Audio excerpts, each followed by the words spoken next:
My name is Valentine. I'm a travel blogger from Vancouver, Canada. Today, I'll be showing you the Netherlands.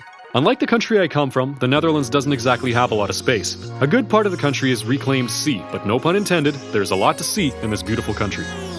This video covers some highlights of Amsterdam and the surrounding areas, but is by no means a complete guide, as there are many places in the Netherlands to visit, each with their own distinct character. Catch the high-speed train to Centraal Station, or Amsterdam Central Station. This area is in walking distance of the vast canal system Amsterdam is famous for, as well as many museums, boat tours, and tourist hotspots. Strolling past iconic Dutch houses, you'll find many interesting museums, breweries, cafes, coffee shops, there is a difference, and other cool things. This is a city with a youthful energy, despite being over 700 years old. Ladies and gentlemen, I'd like to welcome you to Amsterdam, the Netherlands. Welkom in Amsterdam.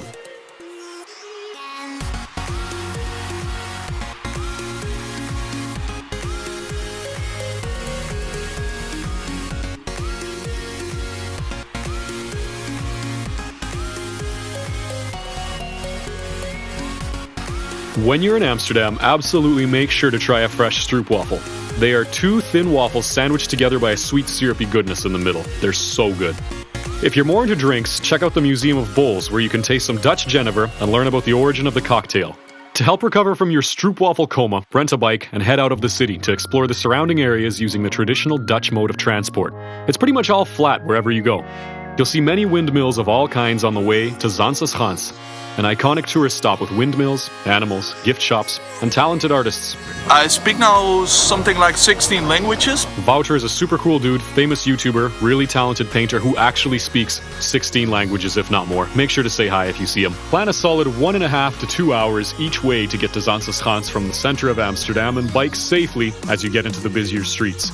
Watch out for tram tracks, because you can get your wheels stuck in them if you aren't careful. Also, keep an eye out for these signs, as they mean you cannot park your bike here. Make sure you get a good lock for your bike and you remember where you parked it. I cannot stress this enough. To get around the Netherlands, especially Amsterdam, I strongly recommend you take transit, you bike, or even take a boat, because driving isn't really a viable option in the city. Their transit system is top-notch, but be careful with bringing bikes on the trains during rush hour. It explains in Dutch on the ticket, but there is a certain time that you cannot bring bikes on board. General precautions aside, biking in Amsterdam is a fun and exhilarating experience, and I highly suggest you try it. If you're a budget traveler like me, find a shawarma or a Chinese noodle bar. There are many of both, and you can usually eat a solid meal for €5 or so. If you want to buy food, find the closest Albert Heijn supermarket. I swear, Albert Heijn must be running this place, because they're everywhere you look, and you can buy cheap muesli, cured meat, bread, and wine for really, really affordable prices. This is the case in most of Europe, by the way, and these key items have sustained me on many days. Now, I'm not a huge museum guy, and there are many here, but if you're going to visit one, I suggest seeing the Rijksmuseum. Correct me if I'm pronouncing it wrong.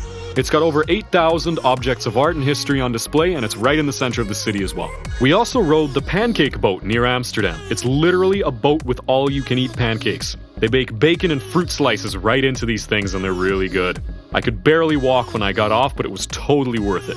You actually have to take a boat to get to the boat. It leaves right from Centraal Station, you take the ferry across, and then you're at the pancake boat.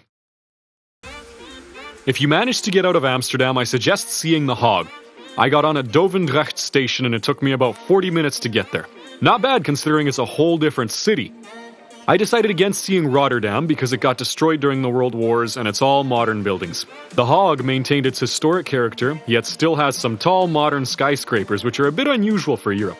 Despite being a business hub, I found it cleaner and quieter than Amsterdam. It's quite laid back and you can easily enjoy yourself strolling around its streets. It's also a great place to go shopping if you have the money. I bought these pilgrim shoes there.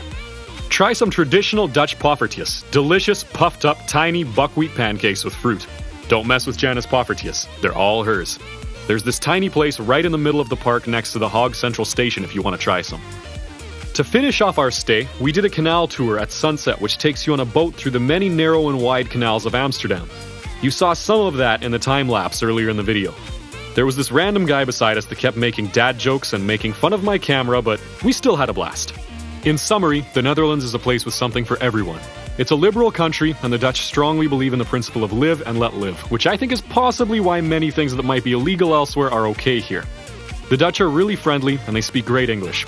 Honestly, I had an easier time understanding them than some people in London. It's also one of the safest countries I've been to, and it's not absurdly expensive by Western and Northern European standards. I found it to be cheaper than England and way cheaper than Scandinavia. Prices are similar, roughly, comparable to back home in North America. If you're traveling on a budget, you can absolutely do it, and it's totally affordable if you do your research. Thank you so much, guys, for watching. If you like this video, please give it a thumbs up and let me know what you thought about it in the comments below. I really love good feedback because it helps me make my videos better and more relevant and more interesting to you. If you want to see more, don't forget to hit subscribe. I'm going on another big trip soon, and I'll be posting lots of cool content. Ladies and gentlemen, this was Valentine, live from Amsterdam, the Netherlands.